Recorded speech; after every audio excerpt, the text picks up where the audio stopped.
A Love Mental Illness/Love Sickness Guide. Chapter 1. A Love as a Mental Illness Guide. Stendal is the tragic romantic writer. Fantasy doesn't match reality. Love is a trifling thing, and yet, it is the only weapon that can wound a stout heart. Stendal. A very small degree of hope is sufficient to cause the birth of love. Stendal. Stendal in 1819 wrote on love, de l'amour, in which he identified 4 kinds of love. Mannerly love, physical love, vanity love, passionate love. Passionate love was considered the highest, all-encompassing, transcendent kind of love to Stendal, and he wrote his great treatise to it in an effort to get a certain young lady to fall in love with him. Stendal was in love with some woman who didn't love him back, so he spent his life writing about it. They even have a mental illness called Stendal Syndrome about somebody who hyperventilates when they see something they're in love with. His object of love was Madame Gherardi. Here are his steps to love. Admiration, one marvels at the qualities of the loved one. Acknowledgement, one acknowledges the pleasantness of having gained the loved one's interest. Hope, one envisions gaining the love of the loved one. Delight, one delights in overrating the beauty and merit of the person whose love one hopes to win. He built up this incredible relationship in his mind that never happened. Even though he lived a tragic life not getting this intense love he craved, his work gave millions of his readers insight and inspiration into the higher stages of romantic love. Romantic love has had a bad reputation in civilized society. The church and state have to repress it because it makes people free, emotional, and wild. All religions want people to marry, but they don't want lusty, passionate beings, so they have all kinds of monogamy dating rules. Even though a lot of our fairy tales portray a happily ever after scenario, much of our literature presents romantic love as a fatalistic kind of thing, that love makes people crazy and ends in tragedy like Romeo and Juliet, Anthony and Cleopatra, so it's a double-edged sword. Passionate love is a burning emotion, a strong feeling or a desire that is deep within your soul. The idea of passionate love gives people hope for the impossible, transcendent love affair. It gives them a chance to dream about it if they can't get it in real life. Love at the sales of romance novels. Virtually every woman and most guys, even if they won't admit it, dream of a great, passionate love affair that will take their lives from average to greatness. That's the problem when talking about anti-relationships. The fantasy love, you will never find the love in real life that you envision in your mind. The obsession with romantic love as a mental health issue. The search for love is good, but it's not worth destroying your life for, as many people do, trying to get someone to love them romantically. If you want unconditional love, love an animal or seek some kind of pure heavenly love from a supernatural force, as some people claim to get with prayer or near-death experiences when God talks to them. Love as in coupling seems to be a huge obsession in many people's lives, to find a soulmate, a lover, a spouse, a relationship, a good friend.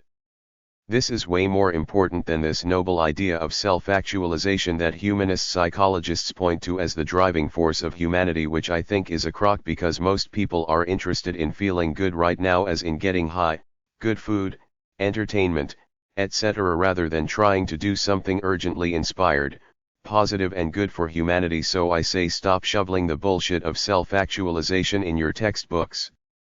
The fear of loneliness and the search for a lover seems everywhere, not just in young people looking for love, but among people of all ages. They got websites like Our Time and Christian Mingle for older people. Where I live locally, I see lots of single older people around. Many are looking for friendship and love. Loneliness is a need for people to connect intimately with each other in a deep, profound soulmate or friendship way, as exemplified in many romance novels and TV shows. I've been in love enough times to know it always fades because of hormones, but then when you split up, some men and women kind of fall apart. They can't handle being alone, so they go after the next person that comes along, called the rebound. Every time I ever fell in love with a woman, my hormones went up and I was on a cloud 9 type of infatuation for a few months, but the hormones wore off and I realized I'm primal. I'm sexually attracted to every attractive female I see. It's nature. Nobody ever told me I would be like that as a normal guy. I had to figure it out on my own that men are not naturally monogamous. You can try to be a good husband by an act of will, but it's hard. I watch them Ex on the Beach, Bachelor in Paradise, Love Island kind of shows. They're all looking for that magical connection that they think will change their lives, but at heart, you're always still alone in your head. It's like a line in a 1990s love movie. The girl said, "We're alone together." That was a testament to all the superficial relationships out there.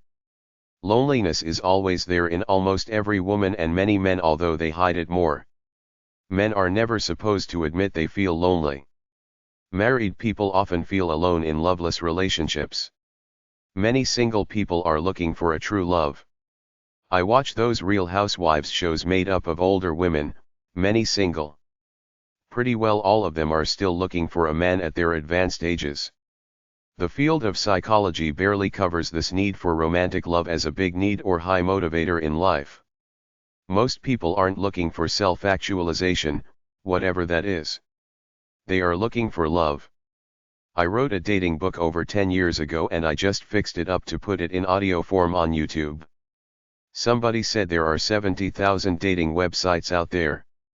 This is the real psychology of people, not this vague stuff called self-actualization. This is why I'm against the phony science of psychology. They can't be real. They have to have their stupid unrealistic theories that everybody is too scared to call them out on and say it's fake BS. My mental illness theory of monogamy. There is no doubt that human connections, human touch, and human contact makes us feel good and is good for our health. A man was born to pass his seed on by biology. Endocrinologists have recently discovered that testosterone is not only the sex hormone for men, but it's the sex hormone for women too. Men have 10 times more than women. A man is geared to have sex all the time to help impregnate women and perpetuate the species. A woman has enough horniness to get pregnant then have kids. My observation as to how monogamy causes mental illness starts with my life as a young man. I had been watching love stories and TV all my life. Every day there are monogamous dramas and stories on TV. Before I discovered my true identity, I was culturally indoctrinated like everyone else. I thought that I had to be in a monogamous relationship in order to be truly happy, and if I wasn't, I felt like there was something missing. I felt lonely.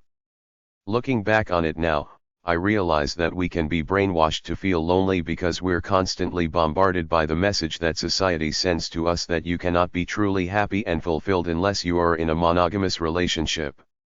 At about the age of 28, I discovered 2 things about my life. 1. I'm a sexual hedonist. I could not live having sex with one woman for life. My sexual thoughts are always fantasies of sex with different beautiful, young, naked women. It's nature. I cannot help who I was born to be biologically. 2. At about the same time, I realized that I had been indoctrinated to buy into the capitalist pop culture view of happiness and success all my life, but my inner voice was telling me that my true nature was in doing what I like to do. That's how I live, following my true nature. I can't feel lonely because I feel my life is full and I do what I want. I decided there is no such thing as a soulmate for me because I'm too untamed, too intense, too self-centered, too hedonistic, and too bohemian. I remember being indoctrinated to feel lonely if I wasn't in a monogamous relationship as a young man. Then after I became free or enlightened, I couldn't feel lonely anymore. But the big tragedy is that there are several billion people indoctrinated to think that they cannot be truly happy unless they're in a monogamous relationship. Out of all the single people in the world, the vast majority of them feel like there is something missing from their lives. They have periods of loneliness where they excessively dwell on the fact that they are single without a mate to share their lives with.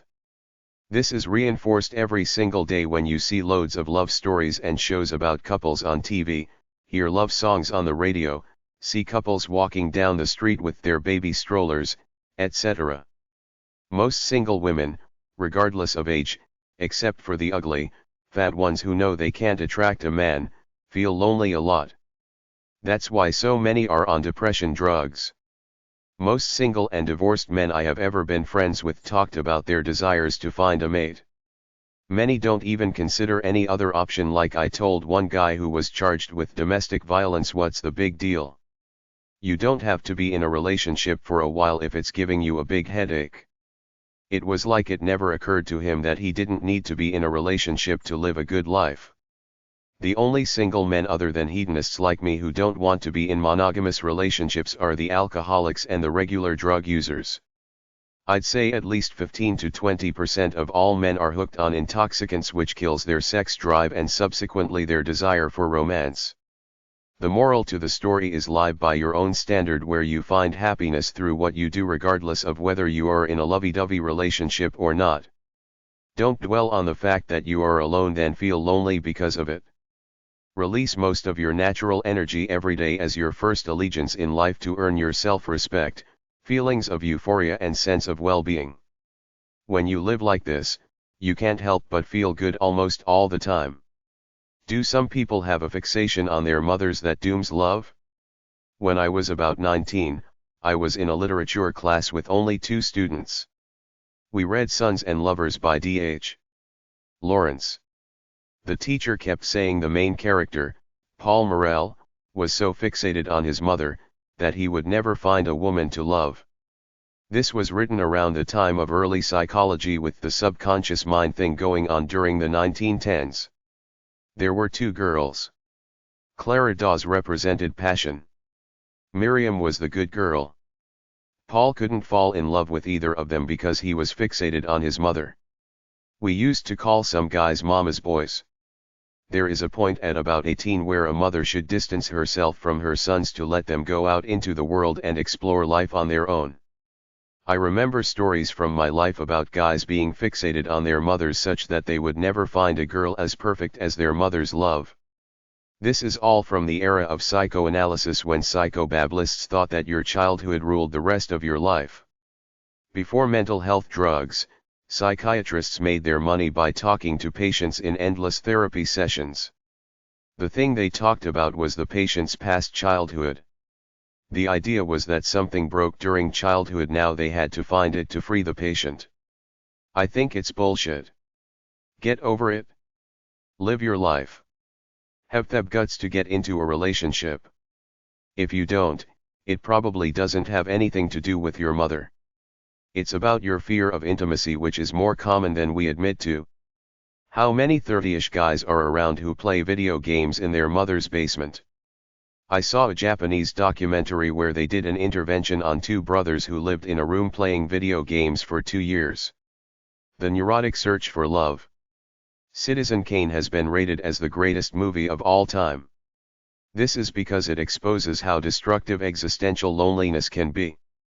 The guy became a tycoon out in the world trying to replicate the mother's love he had for a short while as a kid before it was abruptly taken from him. His life was reduced to looking to find that kind of love again. That's what the sled represented. Everything he did was a desire to find that mother's love again. He mistakenly thought success and power out in the world would give him love, fame and a good, fulfilled feeling, but it didn't. His life was a tragedy because everything he did was an attempt to go back to that warm, safe feeling he had briefly in childhood, which, of course, he never could, because life doesn't work that way. It keeps moving. As much as people try, you can't freeze a perfect moment and relieve it. People make extensive wedding albums and wedding videos trying to preserve a moment in time. Half of them will be rendered void by divorce. Citizen Kane should have gotten over his craving for perfect motherly love and focused on living a great life day by day through what he did in releasing his natural energy, instead of spending his life seeking the comfort of the womb, so to speak, by trying to be a popular, famous man getting admiration from the masses. You can choose to live right now in the moment and keep running with your life no matter what, or you can feel deficient and alone because you don't have the love you crave in life, then spend your life neurotically looking for love and approval from others. We create gods to try to fill our loneliness. We drink alcohol and do drugs, sometimes alone, sometimes with others, because we want to ease our feelings of not having anyone who will ever know us or fully understand us, even if they love us or say they do. Some people eat a lot of food to try to fill the void they feel inside. Some people buy a lot of useless stuff they don't need. Some people talk endlessly on internet chat rooms with strangers, read romance novels or watch TV, achieving a kind of pseudo-intimacy with the celebrities and fictional characters out there. If you seek fulfillment through looking for love the way you dream about it, people will often disappoint you because they have their own agendas and you will still spend most of your time alone in your own head. Relationships can only fill you up so far, then you're alone to find fulfillment within yourself. A lot of people don't know this, partially because almost everything, all the way from fairy tales to love movies, tell us that love and marriage will solve our problems and make us happy, but they don't, simply because you still spend most of your time alone. Granted, a certain percentage of happiness and fulfillment is made up of love and intimacy, but a much bigger percentage depends on who you are and what you do. There's no in crowd anywhere, despite the airs people put on and the desperation some of them have to fit in with the alleged cool people. We're all a bunch of loners walking around, trying to fit into some collective image of what it means to be cool and successful so that we can attract cool, successful people to us and be part of the illusory, local happening crowd for a while. You have to be polite, or at least don't interfere with other people by law, but the rest of your life is just you with your solitary thoughts, seeing it and analyzing from it your own point of view that no one else will never know, and most people don't particularly care to know because they're too busy with living life from their own point of view. I can't get neurotic like all the lonely hearts around me, worried that they'll never get the perfect feeling of love they desperately crave, then get depressed and live miserable lives, which makes them even more unattractive to possibly meeting potential new friends and lovers. The pursuit of love and affection are inherent to us, but many people take it too far. They think that if they find a decent mate, they'll be happy forever, but the truth is that your relationships are only as good as you are today. If you start going downhill as an individual or get angry and mean because of frustration at work, your relationships are sunk. Don't be so neurotic that you destroy your life looking for some dreamy love connection you got brainwashed by in some movie to soften your sense of existential loneliness. The movies are very far away from real life as lived day by day. The movies are fictional, idealized stories, even the true ones. They call it dramatic license. Love and affection are great if you can find people and pets who love you for you, but even then, you're only engaged with them for an hour or two a day at the most in mutual intimacy. The really enlightened people eventually figure out that life is finite. You got so many days to run powerfully and aesthetically with your free spirit. That's the meaning of life. Run with it strong and free while you got it. Live it with all your beauty, guts, inspiration, fun, and transcendence. If you don't, you're a sucker one way or another. You're either too weak, lazy, and scared to honor your free spirit, or you're buying into an artificial agenda that's not who you are in your true nature. Running with your life should never end, not when you get a job, get married, retire, make $1 million, break your leg, get depressed, get paralyzed, get cancer, get old, your loved ones die, etc. Chapter 2. Romantic love as an illness. Love as a sickness/love as a mental illness. Love is blind. Love causes stress at both extremes, being intensely in love and not being loved by someone you love. People can die from a broken heart. It affects their bodies so much, they break down. The Coolidge effect is that when a male has sex with a woman, he's finished with her for a while. He gets aroused in the presence of other women. Freud thought love was a sickness. There is a poem called Love is a Sickness by Samuel Daniel, 1562-1619. Romeo and Juliet committed suicide rather than be without each other. I has a cousin who killed himself over a jilted love. He was young. He did not yet realize anybody can be attracted to hundreds of people. Youth is a time of impatience and intensity. In the grand scheme of things, most people can develop a liking for each other if they spend enough time together. You can fall in love with almost anybody. There is no one great soulmate and that's it. That's what gets people in trouble, guys for stalking, kidnapping, suicide, etc. Love sickness/erotic melancholy. Lovesickness is the act and process of putting a large part of your identity and happiness on a love relationship with another person. If you put too much of yourself into a relationship, what do you do when there is turbulence in it? Some people go to pieces, some people commit suicide. Lovesickness is an obsession with love to the point of mental illness. You take love and the desire for it too far. When somebody falls in love, they literally fall. They're not rational or sensible anymore. That's why we say love is blind. How many men fall in love then lose entire fortunes after the passion wears off and they divorce? I found 3 definitions of lovesickness. 1. Lovesickness is basically the sadness, anger, and depression some people feel as the result of either being rejected when asking someone out or unrequited love, which is when you love someone but they don't feel romantically interested in you. This is not the same as breaking up. 2. Another definition is closer to love-struck. When you first fall in love, you live in a lovey-dovey haze, a dreamlike state. 3. Some people yearn for love. They desperately want to be in a monogamous relationship. Some people say love is a mental illness. The biggest rule of love is never move too fast. Wait at least a year after meeting someone before you marry them. Don't have the whirlwind courtship and marry, because if you do, I bet it will end in divorce within 20 years. I knew one guy who married a girl within a month of meeting her.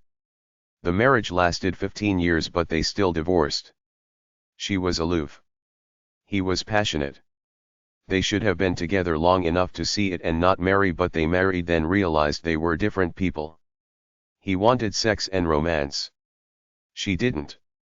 I know one guy who committed suicide because he lost the girl he loved to another man. That's lovesickness. I think I'm too old to get lovesick. After you've been in several relationships, or at least I realized that soulmates are interchangeable. I have at least 100 potential soulmates out there. It's not like when I was 23 and it was all about one girl and that was it for me. There's a book out there about a woman's sex addiction called Lovesick by Sue Silverman. Love is a Sickness by Samuel Daniel, 1562-1619. Love is a sickness full of woes. All remedies refusing. A plant that with most cutting grows. Most barren with best using. Why so? More we enjoy it, more it dies. If not enjoyed, it sighing cries. Hey ho! Love is a torment of the mind. A tempest everlasting. And Jove hath made it of a kind. Not well, nor full nor fasting. Why so? More we enjoy it, more it dies. If not enjoyed, it sighing cries. Hey ho! daypoems.net/poems/113.html Lovesick website /love as a mental illness websites. There is a book called Lovesick, Love as a Mental Illness, 9781560256472, by Frank Tallis. It's classified as an obsessive disorder.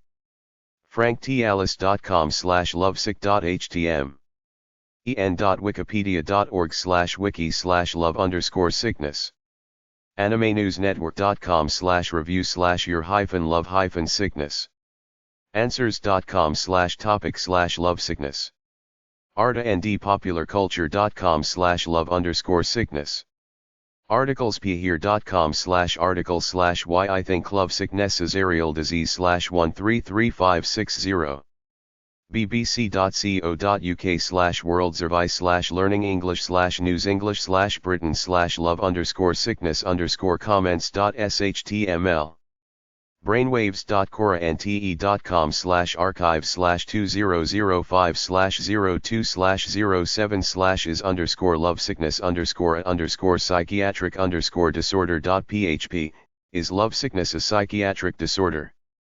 dailymail.co.uk/health/article-3369111/r-suffering-love-sickness.html Are you suffering from lovesickness? educatiourself.org/cn/pharmascure-lovesickness14og05.shtml Anxiety drugs for lovesickness. ehow.com, lovesick symptoms. ezinarticles.com, Lovesickness, its causes and its remedies. Gamesareferchildren.com/index.php?love-360-love-a-mental-illness.html, love as a mental illness.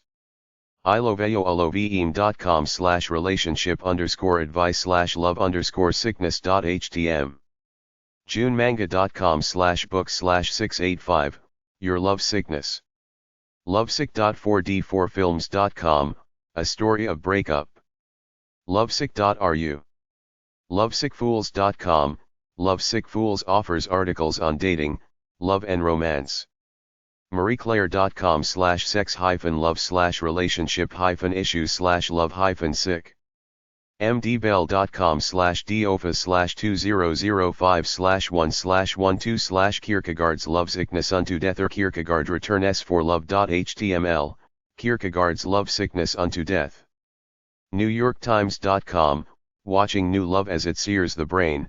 New love can look for all the world like mental illness, a blend of mania, dementia, and obsession that cuts people off from friends and family. potw.org/archive/potw13.html, Love is a sickness. randomdreamer.wordpress.com, Is love a mental illness? reference.com/browse/wiki/love_sickness. romanceclass.com. ryusheng.com/category/manga/your-love-sickness. sickness-love.jugem.jp, Sickness of Love. socyberty.com/relationships/coping-with-love-sickness, coping with love sickness. thinkexist.com, romantic love is mental illness but it's a pleasurable one. tomidate.com/blog/?p=3286 Lovesick, are you suffering from love sickness? wordpress.com/tag/lovesickness